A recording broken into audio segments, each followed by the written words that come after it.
If there was the president and a lot of girls to be the president, and I to be the president, and all the girls after that to be president. Unheralded, uncelebrated, careful, constant work on behalf of women and girls that she has always conducted. My parents, they have a view of deportation. I'm scared that they're going to deport me. Here, come here a minute. Okay.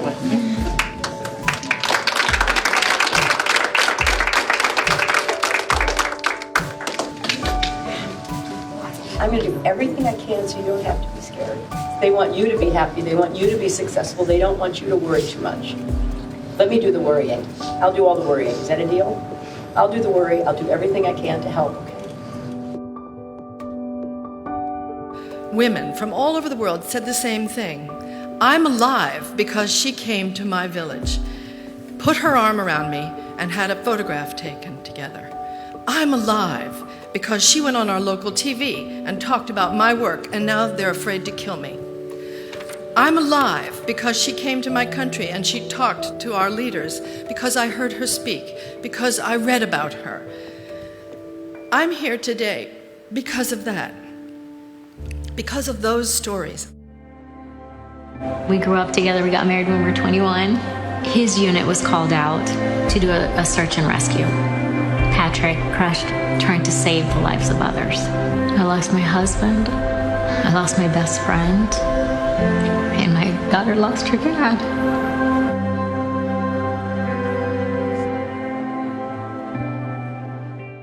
Never give up. Never, never, never, never, never give up. That is what Hillary Clinton embodies.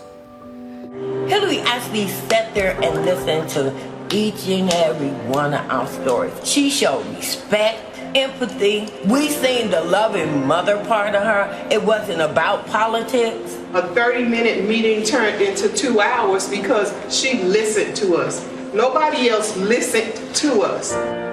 This isn't just symbolism, it's how you change the world. You've helped people like my parents. Did they come? They came to the wedding. My dad spoke. And Wow. You're going to make my eye makeup run. It's just so much more than a rhetorical triumph. We're talking about what happened in the real world. Well, last year, Hillary Clinton came to New Hampshire for a roundtable at my workplace, and she asked if addiction had touched any of us. And as I told my story, Hillary listened. We need a leader who listens to the voices of ordinary Americans, a leader who treats people with compassion and respect. I will never forget our first meeting. She said I reminded her of her mother, and she noticed my small, bound feet. I didn't need to explain too much, but she understood me as a person, a mother, a doctor. She knew what I really went through. That neighborhoods people seem to forget about. Hillary was one of the few that came through the neighborhoods, came into our schools, and actually came through with what she promised to do. Thank you for caring about student parents. I was one 17 years ago. That's my son. Oh my gosh! It's gonna make me cry. No, it's just amazing. It matters. And so I'm glad you're offering that to more people. She's just been busy working, doing it, making those words, women's rights are human rights, into something every leader in every country now knows is a linchpin of American policy. Lorella Praeli, who was born in Peru, came to the United States as a little girl for medical treatment. She decided she didn't want to live in fear or secrecy. She was convinced that this was her country. So she came forward publicly as undocumented. Tomorrow, President Obama will swear her in as a citizen of the United States of America.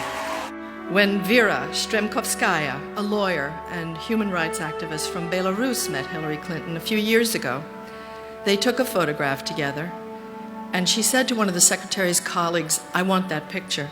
That picture will be my bulletproof vest." I want to appreciate the support you're going to do for health care, because if it was not for me having quality health care, I would have lost my life. that great light in your eye. You keep going. Ow. She represents us. Hillary is us. And we are Hillary. I first met Hillary as First Lady on a visit to the White House. In a country where 56 million Americans with disabilities so often feel invisible, Hillary Clinton sees me. I'm proud to be with you, Hillary. Thank you for showing me how to live boldly with a courageous heart. It is not just being endlessly compassionate, polite, and well-groomed. It's equal parts being who you actually are and what people hope you will be. It's representing for all women our very best selves. When I arrived at the World Trade Center on September 11, 2001, I was a partner at Cantor Fitzgerald. I was catastrophically burned, over 82% of my body. My chances of survival next to zero. I battled for months to live and for years to recover. Hillary Clinton stood with me through that fight. And in the darkest of days, and in the hardest of times, the people who show up in your life are the ones that mean everything. Hillary showed up. She walked into my hospital room and she took my bandaged hand into her own. I trusted her when my life was on the line, and she came through. Not for the cameras, not because anyone was watching, but because that's who she is. Kind, caring, loyal. She had my back.